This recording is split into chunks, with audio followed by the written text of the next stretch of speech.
اعوذ باللہ من الشیطان الرجیم بسم اللہ الرحمن الرحیم۔ السلام علیکم ورحمۃ اللہ وبرکاتہ۔ دوستو، جیسا کہ آپ کے ساتھ وعدہ کیا تھا کہ اگلی ویڈیو میں ہم آپ کو بتائیں گے کہ آپ اپنے آپ کو کس طرح چیک کر سکتے ہیں، آیا کہ آپ کے اوپر جادو ہے یا نہیں ہے، بندش ہے، کیا مسئلہ ہے۔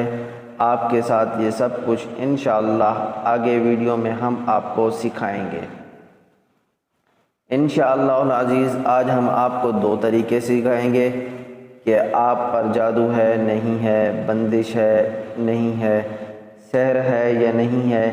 اب آپ کو کہیں جانے کی ضرورت نہیں پڑے گی انشاءاللہ۔ اگلی ویڈیو میں ہم آپ کو بتائیں گے کہ اگر آپ پر جادو ہے تو کیسے ختم کریں، سحر ہے یا بندش ہے تو کس طرح کاٹیں۔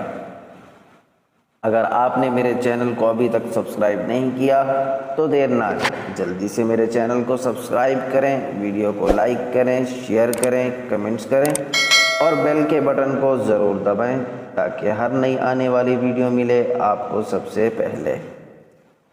سب سے پہلا طریقہ یہ ہے، آپ 1 گلاس پانی کا لیں، اس پانی کے اوپر آپ 313 مرتبہ بسم اللہ الرحمن الرحیم پڑھیں، اول آخر 11 مرتبہ درود ابراہیمی پڑھیں۔ اس کے بعد اس پانی کے اوپر دم کریں، دم کرنے کے بعد آپ 5 منٹ تک اس پانی کو رکھ دیں۔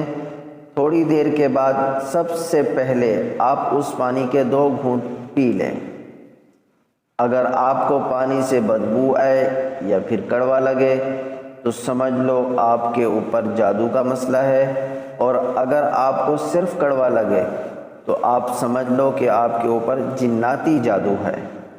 اب چلتے ہیں آگے دوسرے طریقے کی طرف۔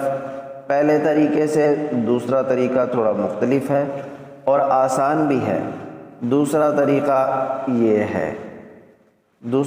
یہ ہے، اپنے بازو کے اوپر کم سے کم 3 انچ کی ایک لمبی لکیر کھینچ لیں۔